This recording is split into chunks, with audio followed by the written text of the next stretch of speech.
The day my husband left me, he didn't slam the door. He didn't scream. He didn't even look angry. He simply placed his wedding ring on the kitchen table and said 6 words I'll never forget. "I think I love someone else." I stared at him, waiting for the punchline. There wasn't one. My name is Claire Bennett, and for 11 years I believed I was married to my best friend. I was wrong. It had started like a dream. I met Daniel Bennett at a small coffee shop in Chicago. He was ambitious, funny, and always talking about the future. He told me he wanted to build a company of his own someday. I believed in him before anyone else did. When he left his stable job to start a small consulting business, I supported him completely. I worked extra hours at my accounting job. I handled our household bills. I even used most of my savings to help him rent his first office. Daniel promised me one thing. "When this company succeeds, we'll know we built it together." Those words became important later, because when success finally arrived, Daniel seemed to forget who had stood beside him when he had nothing. Within 5 years, his company had grown from 3 employees to more than 50. We moved into a beautiful house. We traveled. We hosted dinner parties. From the outside, we looked perfect. But success changed Daniel. He started coming home late. He stopped telling me about his day. His phone was suddenly always face down. Whenever I asked if something was wrong, he'd smile and say, "Just work, Claire." I wanted to believe him. Then I noticed Emily Harper. She was Daniel's new executive assistant. She was 28, intelligent, confident, and always around him. At first, I thought nothing of it. I trusted my husband. That was my mistake. One evening, Daniel came home after midnight. I was sitting in the living room waiting for him. "Daniel, where were you?" He removed his jacket. "At the office." "With Emily?" He froze, only for a second, but I noticed. "Why would you ask that?" "Because she called the house looking for you." His expression changed. "She was working late." I nodded. "Okay." I wanted to believe him. I desperately wanted to believe him. But that night, I barely slept. 3 weeks later, everything collapsed. Daniel asked me to sit down at the kitchen table. He looked exhausted. I thought something had happened to the company. Maybe he had lost a major client. Maybe there was a financial problem. Instead, he reached into his pocket, removed his wedding ring, and placed it between us. "I think I love someone else." My heart stopped. "Emily?" He didn't answer. He didn't need to. I looked at the man I had supported for 11 years, the man whose first office I had helped pay for, the man who had promised we'd build everything together, and suddenly, I felt like a stranger sitting across from him. "How long?" I whispered. Daniel looked down. "Claire." "How long?" "Almost a year." A year, 12 months of lies, 12 months of coming home and pretending everything was normal. I felt tears running down my face. "Did you ever love me?" He looked at me. I did. That answer somehow hurt more, because it meant our marriage hadn't ended in one day. It had been dying quietly while I was still fighting for it. Daniel stood up. "I'm sorry." I laughed through my tears. "You're sorry? What exactly are you sorry for?" He couldn't answer. Then he said something that broke whatever remained of my heart. "I want a different life." I looked at him carefully. "Then go." He picked up his bag. At the door, he stopped. "I hope someday you understand." I wiped my tears. "No, Daniel. I understand perfectly." He walked away. The door closed, and for the first time in 11 years, I was completely alone. The next morning, I found an envelope on the kitchen counter. Inside were divorce papers, but there was something else. A note from Daniel. He had written, "The company was my dream. I hope you won't make this difficult." I stared at that sentence for a long time. Then I remembered something. The first office lease, the original business loan, the early invoices, the financial records. My name was on many of them. Daniel had built the company, but I had helped build the foundation, and for the first time since he left, I stopped crying. I opened my laptop. I began reading every document I had saved during those 11 years, because Daniel thought he had walked away with everything.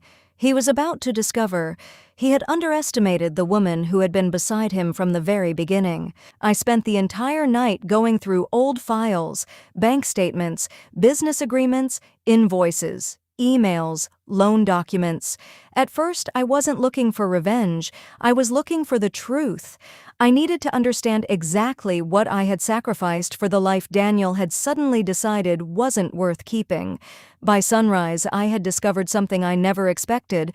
The company Daniel called his dream had been built with far more of my money and work than I had realized. But there was one problem. Most of the documents were old, and Daniel had recently moved several business assets into a separate holding company. I couldn't simply walk into court and demand half of everything, so I did something Daniel never expected. I stayed calm. 3 days later, I met with an attorney named Margaret Collins. She was direct and practical. She studied every document without saying much. Finally, she looked at me. "Claire, you have a case." I swallowed. "Will I get the company?" She shook her head. "That's not how this works." "I don't want the company." Margaret looked surprised. "What do you want?" I thought about it. "I want what I'm legally entitled to." She smiled. "Good answer." That sentence became the beginning of my new life. The divorce process was painful. Daniel's lawyers tried to make me look like someone who had simply been a supportive wife. They argued that I had never worked for the company. Technically, they were right. I had never held an official position, but I had handled the bookkeeping during the early years. I had personally guaranteed a business loan. I had paid several company expenses when Daniel's bank account was nearly empty. And I had kept every receipt, every transfer, every agreement, every email, for 11 years. I had been the person who remembered everything. Now those memories had become evidence. I heard about his troubles through an old colleague. She called me one afternoon. "Claire, have you heard? He may have to close the company." I was silent. Years ago, hearing that would have made me celebrate. Instead, I simply said, "I hope he figures things out." My colleague laughed softly. "You don't sound angry." I smiled. "I'm not." Because I had finally learned something. Moving forward is more powerful than looking backward. Then, one Monday morning, my assistant placed a resume on my desk. "We have a new applicant." I looked at the page without much interest. "We're hiring for the operations department, right?" "Yes." I picked up the resume and froze. The name at the top was unmistakable. Daniel Bennett, my former husband, the man who had walked away from our marriage, the man who once believed I would never become anything without him. Now, he was applying for a job at my company. I stared at his resume for several seconds. Then I looked at my assistant. "Schedule the interview." She hesitated. "Are you sure?" I placed the resume back on the desk. "Yes." Then I added quietly, "Let's see what 10 years have taught him." The interview was scheduled for Friday morning. For 3 days, Daniel's resume remained on my desk. I could have thrown it away. I could have told my assistant to reject him immediately. After everything he had done, nobody would have blamed me. But I didn't want revenge. I wanted to know who he had become. On Friday at 9 a.m., my assistant opened the office door. "Mr. Bennett is here." I took a slow breath. "Send him in." The door opened. Daniel walked inside. For a moment, neither of us spoke. He looked older. His hair had turned slightly gray. His expensive suits were gone. He wore a simple dark jacket and carried a worn leather folder. But his eyes were the same, the eyes of the man I had once loved. "Claire?" I stood. "Daniel." He looked around my office. On the wall behind my desk was the company logo, Bennett Advisory Group. He stared at it. "You built all this?" "Yes." He nodded slowly. "I'm proud of you." I almost laughed, not because it was funny, because 10 years earlier those words would have meant everything. Now they were simply words. Daniel sat across from me. I opened his resume. "You've applied for the operations director position." "Yes." "You know this company works with businesses that are struggling financially." "I know. And you understand that this isn't a favor?" He looked directly at me. "I wouldn't have applied if I thought it was." I studied him carefully. "Why here?" He looked down at his hands. "Because I need a job." It was the first honest answer he had given me in years. I appreciated it. He continued, My company is almost gone. I've lost most of my savings. I'm behind on several debts. I've made mistakes. I nodded. We all have. Daniel looked surprised by my response. I don't expect you to forgive me. I don't expect you to forget. I just want a chance to work. I closed the resume. Then we'll treat you like every other applicant. He nodded. Fair enough. The interview lasted 40 minutes. I asked him difficult questions. He answered most of them well. But there was one question that made him uncomfortable. What is the biggest mistake you've ever made? Daniel stared at the floor. For several seconds, he said nothing. Then he looked at me. Thinking success meant I was better than the people who helped me. The room became quiet. I didn't respond immediately. Finally, I said, "Thank you for being honest." Daniel wasn't hired that day. Instead, I told him we'd contact him after completing the other interviews. He stood up. At the door, he stopped. "Claire?" I looked at him. "I'm sorry." I had heard those words before, during the divorce, in emails, through lawyers, but this time, something was different. He wasn't asking for anything. He wasn't defending himself. He simply looked sorry. I nodded. "Goodbye, Daniel." He left. That evening, I stayed late at the office. I looked through the window at the city lights. My assistant entered. "Are you okay?" I smiled. "Yes." "Are you going to hire him?" "I don't know." She nodded. "Whatever you decide, make sure you're doing it for the company." I smiled. "That's exactly what I'm going to do." The next morning, I received a call from one of our biggest clients. Their company was facing a serious financial crisis. They needed an operations expert immediately. I reviewed their files. The situation was complicated. Then I remembered Daniel's resume. He had spent 15 years managing operations. Whatever his personal failures were, he had professional experience. I called him. "Daniel?" "Yes?" "I have an offer." There was a pause. "What kind?" 3-month probation. Operations consultant. Performance-based. Daniel was silent. Then he asked, "Why?" "Because you're qualified. And because you need the opportunity." He took a breath. "I'll take it." The report sat on my desk all night. Confidential information had been leaked, and Daniel's name was connected to the investigation. I didn't want to believe it, but I couldn't ignore the evidence. The next morning, I called him into my office. He walked in carrying a folder. "Claire, you wanted to see me?" I placed the report on the desk. His expression changed immediately. "What's this?" "Someone leaked confidential client information." He read the first page, then the second. His face became pale. "I didn't do this." "I hope that's true." He looked at me. "You don't believe me?" I took a breath. "This isn't about what I believe. It's about what the evidence shows." Daniel slowly sat down. "Claire, I know what I did to you 10 years ago. But I wouldn't destroy your company." I remained silent. Then he said something unexpected. "Give me 48 hours." "Why?" "Because I want to find out who did this." I agreed, but I made one condition. "You're suspended until we know the truth." Daniel nodded. "I understand." He walked out without arguing. That surprised me. The old Daniel would have blamed everyone else. This Daniel accepted responsibility. But I still couldn't take chances. For the next 2 days, our security team investigated. Emails were reviewed. Computer access records were checked.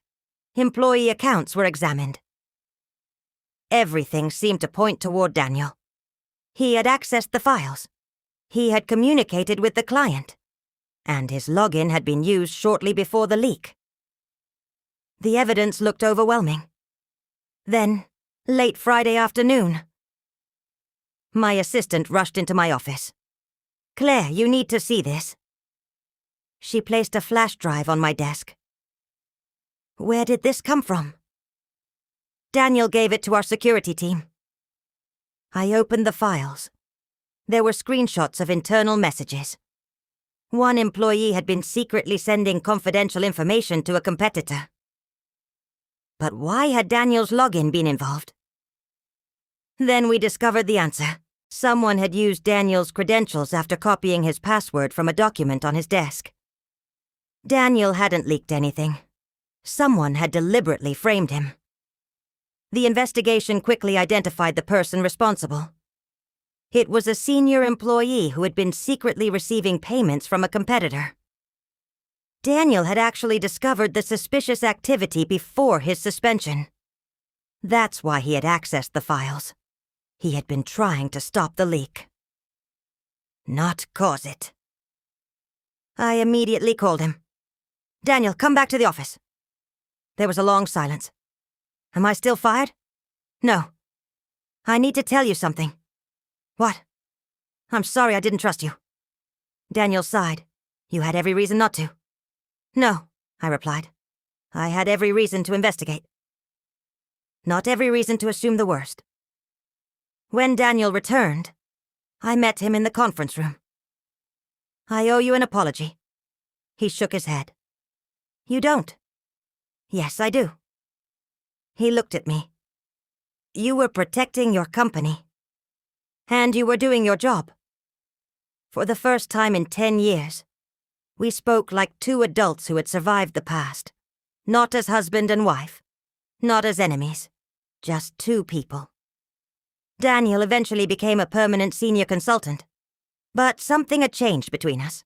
There was no romance, no attempt to rebuild the marriage. Instead, there was respect. One evening, Daniel came to my office.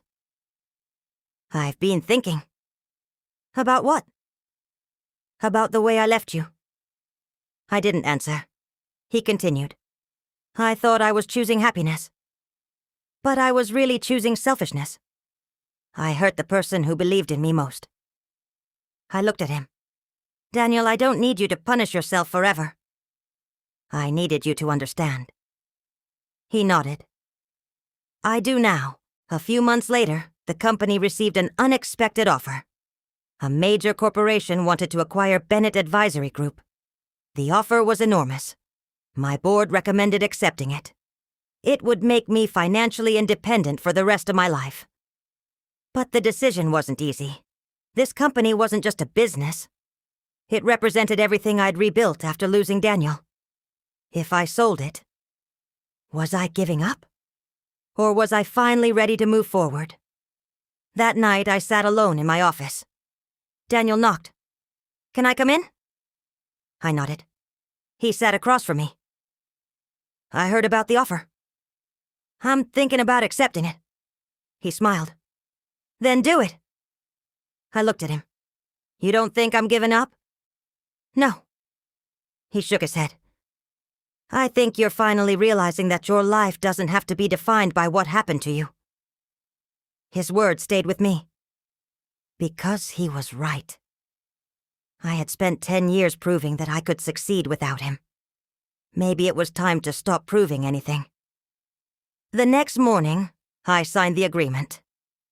Bennett Advisory Group was acquired. I became the company's largest shareholder and remained CEO of the new division. Daniel congratulated me. Then he handed me a small envelope. "What's this?" "Something I should have given you 10 years ago." Inside was a handwritten letter. I opened it, and my hands began to shake. Because the letter wasn't an apology. It was the truth about the day he left. A truth I had never known. I stared at the envelope in my hands. For 10 years, I had believed I knew exactly why Daniel left. He had fallen in love with Emily. He had chosen another woman. He had chosen a different life. And I had spent years rebuilding myself after that decision. But now there was a letter in front of me. A letter Daniel had apparently written 10 years earlier. I looked at him.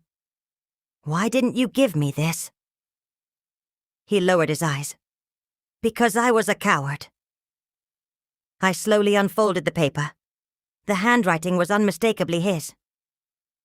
"Claire, by the time you read this, I'll probably be gone. I know you're going to hate me.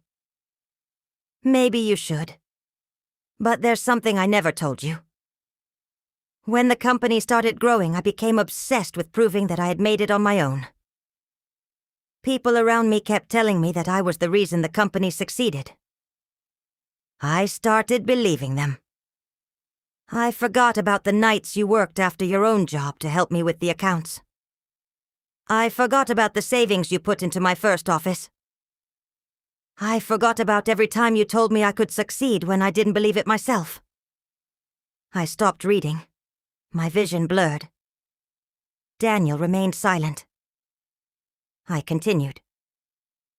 Emily wasn't the real reason I left. She was part of the problem, but the bigger problem was me. I wanted to become someone important so badly that I started believing the people who told me you were holding me back. They were wrong. You weren't holding me back. You were the reason I was moving forward. My hands began trembling. Then I reached the final paragraph. I'm not asking you to forgive me. I'm asking you to remember one thing. If someday you become more successful than I ever was, I hope you'll know that you deserved it long before I left. I'm sorry, Claire. Daniel. I put the letter down. For several seconds, neither of us spoke. Finally, I asked, "Who told you I was holding you back?" Daniel looked away. People inside the company. Who? He hesitated. Investors, executives, people who wanted control. I shook my head. And you believed them? I was young. You were 35. I was stupid. Despite everything, I almost smiled. Yes. He laughed quietly. I deserved that. Then Daniel told me the part he had never shared. Emily hadn't stayed with him. Their relationship had ended less than 2 years after our divorce. She'd realized Daniel was becoming increasingly obsessed with work and money. Eventually, she left. Daniel said that was when he began to understand what he had destroyed. But understanding didn't bring me back. And he knew it. I wanted to call you so many times, he said. Why didn't you? Because every time I picked up the phone, I remembered what I had done. You were afraid I'd reject you. Yes. I looked at him. You should have called. I know. For years, I'd imagined this moment differently. I had imagined Daniel begging. I had imagined myself telling him how badly he had hurt me. I had imagined walking away while he finally understood what he had lost. But sitting across from him now, I didn't feel victorious. I felt tired. The kind of tired that comes after carrying something heavy for too long. Daniel, I said softly, I don't hate you anymore. His eyes filled with tears. Thank you. But that doesn't mean I want our marriage back. He nodded immediately. I know. And it doesn't mean the past didn't happen. I know. I folded the letter, but I think I'm ready to stop carrying it. A year later, my life looked completely different.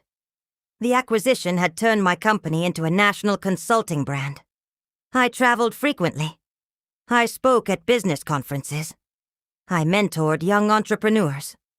And I had started a foundation for women who wanted to rebuild their careers after difficult divorces or financial setbacks. Daniel remained with the company. He became one of our most trusted consultants. But we kept clear boundaries. We were colleagues. Friends, perhaps. But nothing more. And strangely, that was enough. One Friday afternoon, I received an invitation to a charity dinner. The foundation was hosting its first major event. I walked onto the stage in front of hundreds of guests. As I looked across the room, I saw Daniel sitting quietly near the back. I smiled. Not because I needed his approval. Because I finally understood something. The woman who had been abandoned 10 years earlier wasn't the same woman standing on that stage. She had survived. She had rebuilt. She had forgiven. And most importantly, she had stopped measuring her worth by the person who once walked away. After the event, Daniel approached me. "You were amazing." "Thank you." He handed me another envelope. I laughed. "Another letter?" He smiled. "No." I opened it. Inside was a photograph. It was a picture of our first tiny office. The one we had rented when Daniel had almost nothing. On the back, he had written, "We really did build it together." I stared at the photograph for a long time. Then I smiled. "Yes, Daniel. We did." He nodded. "And I'm glad you finally got the credit you deserved." I looked at him. "Not from you." He smiled. "No. From yourself." That night, I returned home and placed the photograph beside my old accounting notebook. The same notebook that had started my journey 10 years earlier. I closed it gently. I no longer needed it to remind me of what I'd lost. It reminded me of what I'd become. But the story wasn't over yet, because the next morning, I received a phone call from my lawyer. There was a problem with the acquisition agreement. And this time, the problem involved a secret clause that could put everything I'd built at risk.